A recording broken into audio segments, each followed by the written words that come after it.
আরে ভাবছো তো কোথায় চললাম এত জিনিসপত্র নিয়ে আমি? সেদিন ছিল 13ই ফেব্রুয়ারি। সেদিনের ফার্স্ট লোকেশন ছিল আমার নন্দীগ্রামের দীনবন্ধুপুর। নন্দীগ্রামের থেকে বেশ খানিকটা ভেতরেই ছিল লোকেশনটা। একটার থেকে আরেকটার লোকেশন যেহেতু প্রায় 60 কিলোমিটার দূর, সেই জন্য সেদিন আমার সঙ্গী হিসেবে ছিল আমার বর। ওই দিনের প্রথম ব্রাইডের টাইম ছিল দুপুর 2টোয়। তো দুপুর 2টোর মধ্যেই আমি পৌঁছে গিয়েছিলাম ওখানে, এবং ওখানে আমাকে অ্যাসিস্ট করেছিল মিষ্টি। তবে আমরা টাইম মতো পৌঁছে গেলেও ব্রাইড কিন্তু বসতে অনেকটা লেট করে ফেললো। সেই জন্য আমার সেকেন্ড লোকেশনে যেতেও অনেকটা লেট হয়ে গেল। বলো, তোমার আজকে বিয়ে, তুমি কেমন লুক চাইছো? আমি আজকে নর্মাল একদম সিম্পল। সিম্পল। ঠিক আছে, চলো দেখি কতটা পাওয়া যায়। তারপর হেয়ার, মেকআপ, কলকা সবটা কমপ্লিট করি, এবং শাড়ি ড্র্যাপিংটা করেছিল ওদিন মিষ্টি, কারণ আমার সেকেন্ড লোকেশনে যাওয়ার ছিল, আর দুজনেরই লগ্ন ছিল একই সময়ে।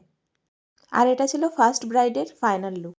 তারপর নন্দীগ্রাম থেকে বেরিয়ে সোজা চণ্ডীপুর, চণ্ডীপুর থেকে বাজকুল, বাজকুল থেকে হয়ে ভগবানপুর, ভগবানপুরের ভিতর দিয়ে গিয়ে পটাশপুর। প্রায় 2-2.5 ঘন্টা মতো আমার লেগেছিল সময়। আর শবে বরাতের জন্য সেদিন রাস্তায় অনেকটাই জ্যাম ছিল, আর এত দূরের কারণে আমরা সেকেন্ড ব্রাইডকে নাই বলে দিয়েছিলাম। কিন্তু ও আমাদের সাবস্ক্রাইবার হওয়ার জন্য ওকে আর লাস্ট অব্দি আমরা না করে থাকতে পারিনি। ও খুব জোরজার করেছিল, সেই জন্য ওর কাছে আসা। বলো, তুমি আজকে কেমন লুক চাইছো?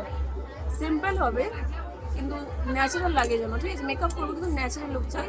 আর আই মেকআপেও যারা নয়, কিন্তু একটু সিম্পল। ওকে মাত্র 1.5 ঘন্টার মধ্যেই রেডি করেছিলাম। আর ওদিকে ওর লগ্ন ছিল রাত্রি 9টার সময়। আর বাড়ির লোকেরা খুব তাড়া দিতে শুরু করেছিল, যার জন্য শুধুমাত্র আমি মুকুটটা সেট করতে করতেই ওর বাড়ির লোকেরা ওকে নিয়ে চলে গেছিলো সোজা পিঁড়িতে। তো এটাই ছিল ওর ফাইনাল। আর যারা চাইছো তোমাদের স্পেশাল ডেতে সেজে উঠতে, তারা অবশ্যই বুক করতে পারো আমাদের। আর দাদা সাবস্ক্রাইবার হলে দাদা তো অবশ্যই যাবে তোমাদের সাথে দেখা করতে। তো চলো টাটা, দেখা হবে নতুন ভিডিওতে।